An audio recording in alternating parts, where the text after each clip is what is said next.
ស្វាគមន៍មកកាន់ Channel រាត្រីស្ងប់ស្ងាត់សូមសម្រួលអារម្មណ៍បិទភ្នែកឲ្យជិតលួងលោមរាត្រីដ៏ស្ងប់ស្ងាត់នេះប្រវត្តិខ្មោចដើមចេកជ្វី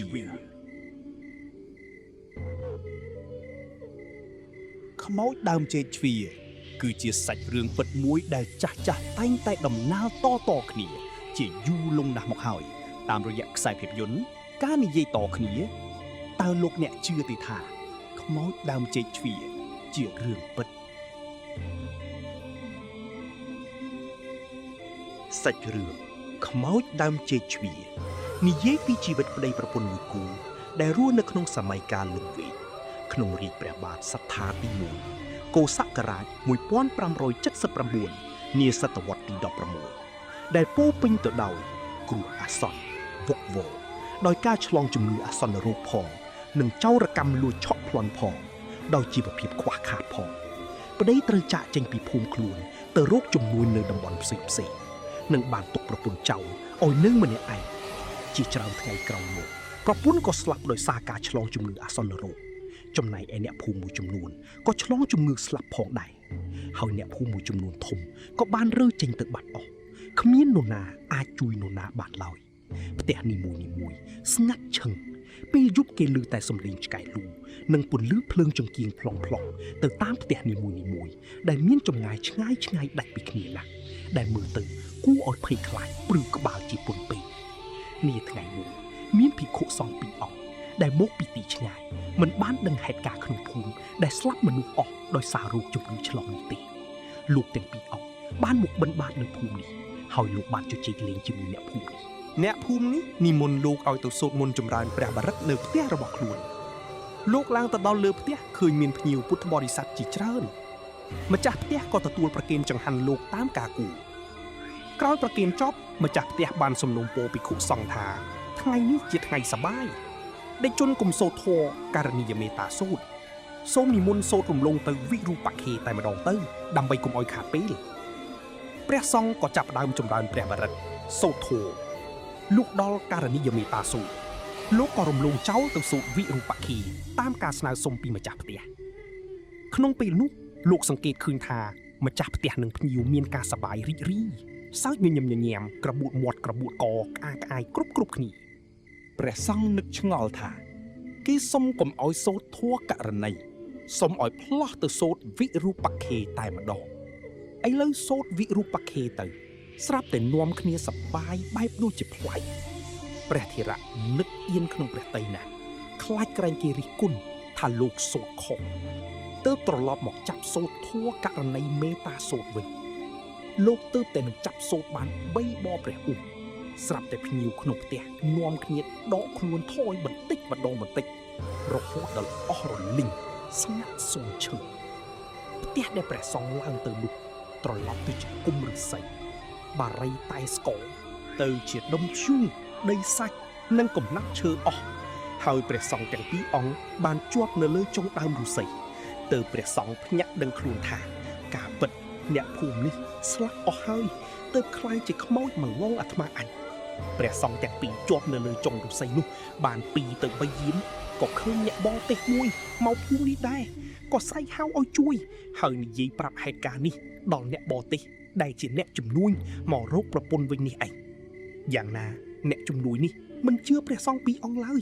ត្បិតថាដើមឫស្សីខ្ពស់ខ្មោចលងនៅលើនោះបែបមិនសមទំនងបុរសនោះដោយសេចក្តីនឹកប្រពន្ធកូនខ្លាំងពេក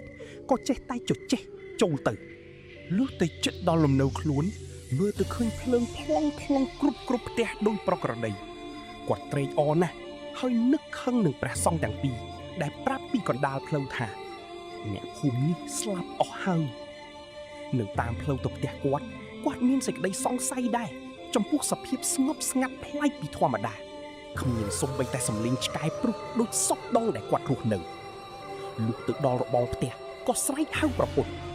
ពេលនោះគាត់ឃើញប្រពន្ធរបស់ខ្លួនរត់មកទទួលធម្មតានាំចូលទៅក្នុងផ្ទះប្តីទទូចមើលមុខកូននៅក្នុងអង្រឹងតែប្រពន្ធចេះតែខាត់មិនឲ្យចូលមើលមុខកូននៅក្នុងបន្ទប់ដេកដោយរកលេសផ្សេងហើយនាងក៏ទៅដាំបាយធ្វើម្ហូប ឲ្យប្តីហូបសម្រាប់បានមួយយប់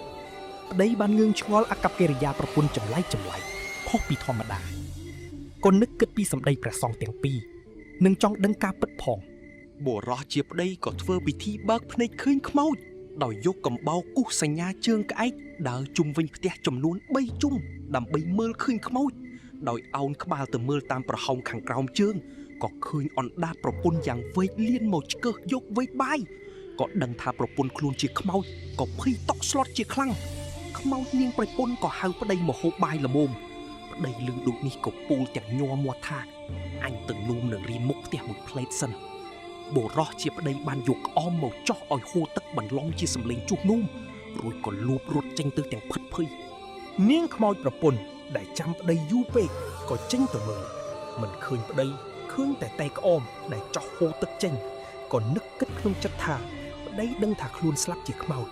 ក៏ចេញទៅតាមប្តីតែតាមប្តីមិនទាន់នាងខ្មោចប្រពន្ធក៏ក្រឡាខ្លួនជាខ្មោចអសុរកាយមានកម្ពស់ពុនដើមថ្នោតដើម្បីតាមឲ្យទាន់ប្តីរត់បានពាក់កណ្ដាលផ្លូវក្រឡេកក្រោយឃើញខ្មោចប្រពន្ធតាមមកជិតទាន់ក៏រត់ទៅពួនអង្គុយសងំក្រោមដើមបាយម៉ាប់ជារុក្ខជាតិម្យ៉ាងដែលអាចបំបាំងភ្នែកខ្មោចព្រាយបិសាចមិនអាចឲ្យមើលឃើញបានដោយខ្មោចនាងប្រពន្ធមិនអាចមើលឃើញប្តីរបស់ខ្លួននាងបានសួរនាំប្តីរបស់នាងរហូតដើម្បីឲ្យឮសំឡេងដើរតាមប្តីរបស់នាងចំណែកឯប្តីរបស់នាងពេលទៅដល់វត្តហើយចំពេលព្រះសង្ឃទាំងអស់បានសឹងលក់គ្រប់អង្គសល់តែគត់លោកមួយអង្គប៉ុណ្ណោះដែលមិនទាន់សឹងប្តីបានរៀបរាប់ទាំងភ័យខ្លាចទៅកាន់ព្រះសង្ឃអង្គនោះឲ្យជួយព្រះសង្ឃអង្គនេះបានអង្គុយសូត្រមន្តឃុំយ៉ាន់ដើម្បីការពារបុរសជាប្តីនេះហើយខ្មោចនាងប្រពន្ធក៏នៅតែមិនទៅណានៅដើរតាមក្រវ៉ែមើលជុំវិញគត់ក៏ឃើញស្លឹកធៀងដើមចេកជ្វាទើបចូលមកសំយ៉ាបបង្អួចគាត់ក៏បានឲ្យកាសបង្រួងកាយឲ្យតូចវិញរួចវាតាមស្លឹកចេកចូលមកកាច់កសម្លាប់ប្តីនោះបានទៅបុរាណខ្មែរលោកចាមកថាសូមកុំដាំដើមឈើណាដែលមានមេឃធៀងចាក់ចូលមកបង្អួចផ្ទះព្រោះវាជាស្ពានដែលនាំមកនៅពពួកវិញ្ញាណខ្មោចព្រាយបិសាចអាចចូលមកសន្ធិដ្ឋនៅក្នុងផ្ទះរបស់យើងហើយបង្ករឿងរ៉ាវផ្សេងដែលយើងនឹកស្មានមិនដល់ជាពិសេសដើមចេកជ្វាជាដើមដែលផ្លែចេកមានគ្រាប់ច្រើនខុសពីផ្លែចេកយើងធម្មតា